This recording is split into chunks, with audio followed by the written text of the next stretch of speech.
Благодарам. Почитувани колеги пратеници, почитувана јавност, четврт ден обшта расправа за ребалансот на буџетот на пленарна седница на која претходеше 10-дневна обшта и амандманска расправа на Комисијата за финансирање и буџет по предложениот ребаланс од страна на владата, од страна на новата влада предводена од премиерот Заев и министерот за финансии Тевдовски. На предлогот на овој ребаланс овој ребаланс следеше после 50 дена практикување на власт од страна на владата предводена од СДСМ, денови кои што поминаа во просечно задолжување по минута од 1000 евра, додека јас сега зборам овие 30 на минути, владата предводена од СДСМ ќе не задолжи со нови 30.000 евра. Денови кои што беа одбележани со скапување на родот во земјоделието по нивите, скапувањето на праските, скапувањето на бостанот, неоткупена пченица, денови кои што како амбиент беа проследени со земјотреси во Охрид и горење на депонијата во туристичка Струга. За среќа престанаа земјотресите во Охрид, депонијата во туристичка Струга продолжи да гори, гори на многу места во Република Македонија, во поречието 70% од боровата шума е изгорена, има уште неколку активни пожари низ цела Македонија, меѓутоа немаме земјотреси, ама имаме идентитетски земјотреси деновиве. Идентитетски земјотреси која што предизвикуваат само накратко вниманието на јавноста за оваа расправа за ребалансот на буџетот да биде многу мало. Никогаш помало не било вниманието на јавноста за било кој буџет. Цуклев.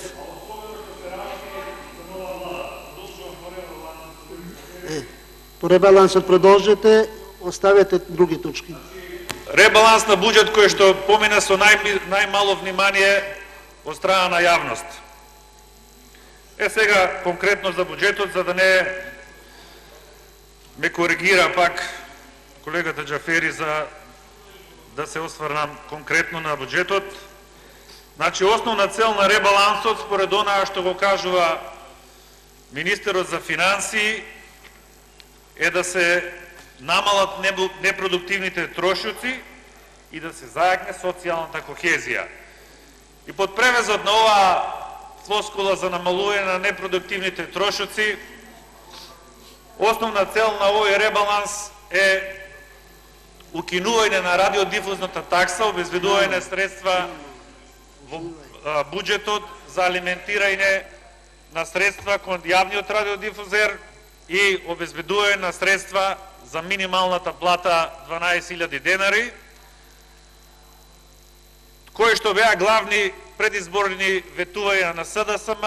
Основна цел на овој ребаланс е задоволување на две основни популистички предизборни ветувања од страна на СДСМ.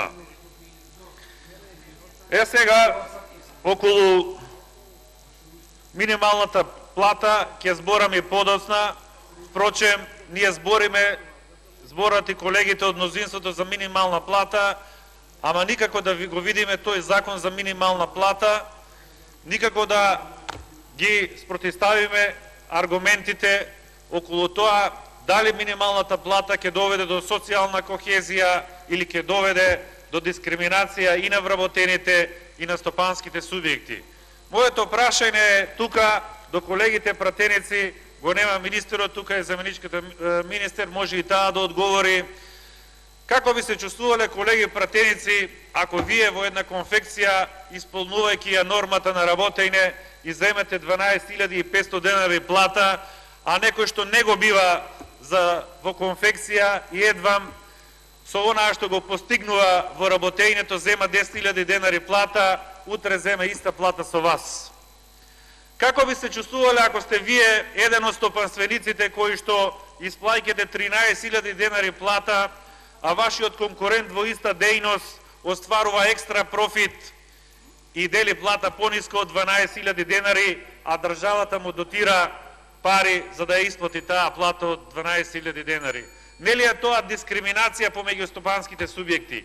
Нели е тоа дискриминација помеѓу вработените во една фирма во која оној што остварува повеќе во работењето зема повисока плата од 12.000 денари, оној што остварува помалку зема пониска плата од 12.000 денари, а државата го субвенционира, за да го изедначи со платата со поуспешниот. Замислете која дискриминација. Поуспешниот не добива ништо, по-неуспешниот добива субвенција од државата. Не знам каква социјална кохезија ќе доведе минималната плата што ја најавувате. Впрочем, збориме и вие и ние без да ја видиме минималната плата. Се уште не можеме ни контурите на тој закон за минимална плата да го видиме. Околу, ќе одам по редослед, како што му беше и експозето на министерот за финансии, околу ограничувањата на овој ребаланс биле доспеаните, а не платените обврски, биле ограничувања за овој ребаланс. И сега од петни жили тука пред извесен период владата се трудеше да покаже огромна сума на неплатени обврски кон стопанството, односно огромна сума на внатрешно задолжување, бара по небуџетски корисници, по јавни предпријатија, по локални самоуправи и дојдоа до некоја сума од 353 милиони евра обврски. И еднаш во експозето збори министерот за доспеани обврски, за долгови, а друг пат збори за обврски. Треба да бидеме најасно што се тоа обврски, што се долгови. Значи, долг е доспеана обврска. А меѓународно признат критериум за што се тоа за останати долгови, кои што го прифаќа Светска банка, а кажува министерот дека заедно со Светска банка ќе изработат точна спецификација на заостанатите долгови. Меѓународно признат критериум е 60 дена од крајниот рок на доспевање на долговите. Меѓутоа, најавуваа милиарда евро обврски, мора да буткаат и од небуџетски корисници и обврски кои што не се доспеани достигнат до некоја сума од 353 милиони евра. Околу остварувањето на буџетот во првата половина од годината, во самиот вовед на ребалансот, самиот министер за финансии ја бутка во вода често вашата кажувана теза дека оваа влада од СДСМ наследила руинирана економија. Што вели министерот за финансии? Приватната потрошувачка во првото полугодие порасна за 2,7%, во најголем дел како резултат на растот на расположливиот доход на домаќинствата во услови на раст на вработеноста и платите во економијата. Има ли поубаво признание за успешноста на политиките на претходната влада од тоа да растат платите и да расте вработеноста? Која е основната цел на сите мерки во економијата? Која е основната цел на секоја економски посветена влада? Да го покачи животниот стандард на граѓаните. Како се покачува животниот стандард на граѓаните? Со раст на платите и со раст на вработеноста. Впрочем, погледнете ја, затоа што вие не верувате во стапката на невработеност. Која била стапката на вработеност 2005 година? 33,9%, стапката на вработеност во 2017 43%, за цели 9% поени. Тоа резултираше со намалување на вработеноста од 38 на помалку од 23%. Сега околу тоа дека министерот за финансии на што го базира економскиот раст во второто полугодие од годината со предвидена стапка на раст од 2,2%, а тоа е единствен столб на кој што се предпоставува раст од 2,2% е потрошувачката. И оптимизмот кај граѓаните, ама тој оптимизам го базира на некоја анкета на Европската комисија за вратениот оптимизам кај граѓаните во јуни месец, бил на највисоко ниво. Тоа го имавме во експозето за ребалансот на комисија, гледам сега го нема во експозето за пленарна седница. Замислете оптимизмот кај граѓаните. Арно ама, ситуацијата во економијата е сосем друга. Страшна нелеквидност во економијата. Секој секому должи во македонското стопанство во внатрешниот промет, кредитната активност во реалниот сектор е никаква. Подобар доказ дали има оптимизам во реалниот сектор или нема од зголемување или намалување на кредитната активност не постои. За жал, кредитната активност во реалниот сектор е негативна во изминативе месеци. За жал, стопанството се уште е во грч и во исчекување, и во таков економски амбиент прашање е дали ние на крајот на годината ќе завршиме со 2,2%. На линија на онаа што го кажувам и оди тоа што градежништвото после долги години двоцифрени стапки на раст во првото полугодие заради строгата законска регулатива до формирање на влада која што беше донесена по предлог на СДСМ, имаме низок степен на реализација на капиталните инвестиции, а за второто полугодие имаме кратење на капиталните инвестиции од буџетот со овој ребаланс и имаме стопирање од страна на владата од СДСМ на сите капитални проекти кои што се реализираат во моментот во патна, во железничка, во гасна инфраструктура, водоводи и канализации. Се со цел да се фрли црно петно врз владата предводено од ВМРО ДПМН, се со цел да СДСМ не признае дека тие проекти што се реализираат се добри за граѓаните на Република Македонија, се добри за економскиот амбиент во Република Македонија. Од патот Кичево-Охрид до патот Градско-Прилеп, автопатот Штип-Миладиновци, до гасната инфраструктура, клинички центар, водоснабдителниот систем во Гевгелија.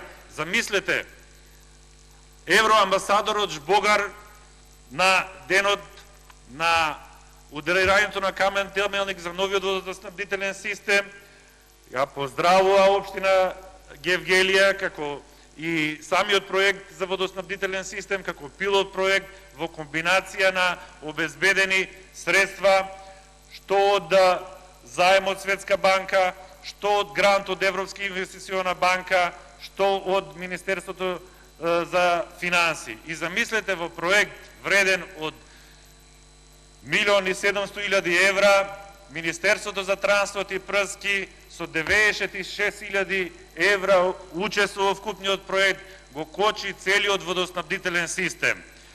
Не била подпишена тендерската документација од комисијата. Тоа е од образложението на министерот. Ако било така, требало да го поништи тендерот уште на првите денови, а не да ги чекува крајните денови на истекот за поднесување на најповолна понуда. Се со цел овој проект да не доживее пред крајна завршна фаза на динамика на реализација до локалните избори.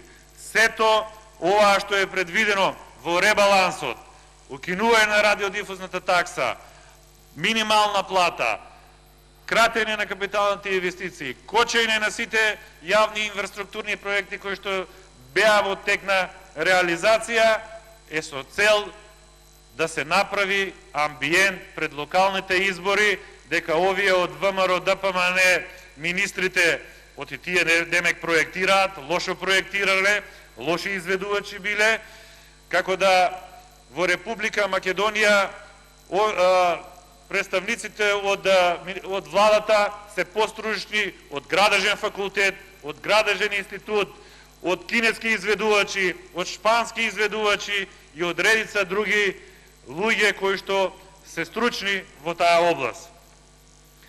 Кога збориме за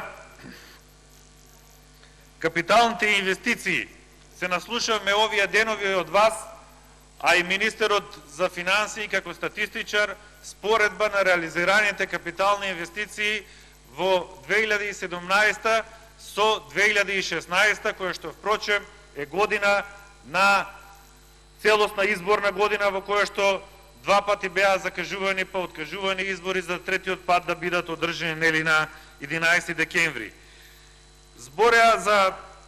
Зборевте за нискиот степен на реализација на капиталните инвестиции како оправдание на кратењето на капиталните инвестиции од буџетот за 2017. Меѓутоа, тука еден колега спомна и каква е реализацијата во 2015 и 2014, и јас му благодарам, оти ги немав тие апсолутни цифри. Меѓутоа, ако направиме во релативни показатели колку во проценти тоа изнесува реализацијата на капиталните инвестиции, ќе заклучиме дека во 2015 и во 2014 реализацијата на капиталните инвестиции од буџетот е 90%. Па повелете, господа од СДСМ, предвидете во буџетот капитални инвестиции на тоа ниво како што предвидуваше владата од ВМРО ДПМН, реализирајте ги со 90%, реализирајте бруто инвестиции со 33% приватни и јавни, 33% од бруто домашниот производ, како што тоа го правеше владата на ВМРО ДПМН 2016-2015, 2014, а не по 20% кога СДСМ беше на власт, па ќе се споредуваме кога се капиталните инвестиции во прашање. Инаку вака немате никакви адути, оние споредби со апсолутни цифри не ви држат воопшто место. Велите, впрочем, министерот за финансии кажа дека успел да исплати во 6 месец повраток на ДДВ и се прекинало со праксата на кочење и селективност во исплатата на ДДВ. Успеавме да направиме вчера еден неврзан разговор со министерот, на што ја базира таа кажана селективност и кочење на ДДВ. Заклучивме дека е на допрен глас, на рекла казала. Ако стварно има селективност во исплатата на ДДВ, тоа е дискриминација на економските субјекти и треба да се преземе постапка за одговорност. Меѓутоа, да се манипулира врз база на допрен глас, накажано од некои стопански субјекти, дека имало селективност во исплатата на ДДВ-то, мислам дека не е во ред тоа да го прави министерот за финансии. Околу кратењето на капиталните инвестиции зборевме изминатите денови и колку да се обидувате да ги споредувате со 2016, кажав заради тоа што 2016 година не може да биде споредбена основа за тоа што речиси цела година беше изборна. 520 милиони денари помалку за економска промоција. Ова го уврстувате во непродуктивни трошоци, како што ги уврстувате и рекламните кампањи за рекламирање во странство. Да ве прашам, колеги, дали без економска промоција постои развој на економијата? Дали придобивките од таа економска промоција и рекламните кампањи во странство се во развој на туризмот секоја година? Дали придобивките од тоа се зголемени странски директни инвестиции? Како можете да зборувате дека економската промоција се непродуктивни трошоци, јас не можам да разбирам. 676 милиони денари помалку за опремување и модернизација на АРМ, за кое што вие кажувавте дека има искинати униформи, чизми, не сме вложувале за постигнувањето на НАТО стандардите, а тука се кратат 676 милиони денари помалку за опремување и модернизација на АРМ. Едно зборете во опозиција, друго зборете кога практикувате на власт, друго правите. 49 милиони денари помалку за канализационни мрежи и одводни канали. 6 милиони денари помалку за водовод и канализација на општините. Знаевте да поднесувате во изминатите 10 години нон-стоп амандмани за канализации. Вие сега ги опишувате амандманите што сме ги поднеле, а кои што порано беа поднесувани од СДСМ, како амандмани препишани, а сетете се наназад какви амандмани поднесувавте. Знаеа претениците од СДСМ да поднесат амандман за не знам финансирање на некое спортско друштво во Битола, за поплучување на просторот пред постојката со павер елементи. Такви амандмани поднесуваат пратениците од СДСМ во изминатото. Сакавме само да ве подсетиме на тие амандмани, да ве подсетиме со што ги манипулиравте граѓаните, со што ги убедувавте дека еве овие од ВМРО не сакат да ги прифатат амандманите, затоа таа инфраструктура не е стигната, не е реализирана во општините во кои што од кај што доаѓаат пратениците. И да не ги читам ред други кратења, 155 милиони денари за изградба и реконструкција на студентски домови. Се слика добар дел од пратениците за каква била состојбата во студентските домови, ама тоа кога бевте опозиција, сега кратења. Па намалувањата во Министерството за образование, во изградба на спортски објекти, за млади при Агенцијата за млади и спорт и така натаму. Сега да одиме на делот на ревидирање на стапката на економски раст и намалување фактички на целиот буџет за само 1,5% поени. Нели вие викавте мегаломански буџети сме носеле. Ако биле мегаломански, зошто тога со ребалансот не е намален буџетот и на приходната и на расходната страна, зошто дефицитот во апсолутен износ останува ист, а се намалува стапката на економски раст, каква е таа математика, не знаеме. И сега, кога зборите за 20 милиони евра во фондот за ПИОМ, бегло кажувате тоа, министерот спомна нешто, фондот за ПИОМ имал тегови од минатото и толку. Иначе, кога бевте опозиција, полна ви беше устата за дупката во фондот за ПИОМ. Кога мислеше министерот, кога спомна за тегови од минатото, најверојатно мислеше за периодот кога СДСМ беше на власт и кога не се оплаќаа редовно придонесите за пензиско и здравствено осигурување, кога се отвара, затвара и реотвара нови фирми без никаков проблем, кога се објавуваа постапки за стечај и ликвидации, а ни ПИОМ, ни здравство, ни УЈП се пријавуваше со своји побарувања на тие постапки и под ист кров во иста хала, со исти вработени, со ист собственик, си продолжуваат да функционираат фирмите, обврските кон вработените по основ на придонеси неплатени, и затоа денеска ги имаме овие тегови од минатото, кога е фондот за пензиско инвалидско осигурување во прашање. Најверојатно министерот мислеше не е тука на тие тегови од минатото. Сигурно не е владата на ВМРО ДПМН крива што тие луѓе денес остваруваат старосна пензија што наполнуваат 62 или 64 години. И на крајот, околу задолжувањето, кое што спомнав и преги дека е по 1000 евра на минута и сега веќе 25.000 евра се задолжи до државата во овие 20 минути додека зборев.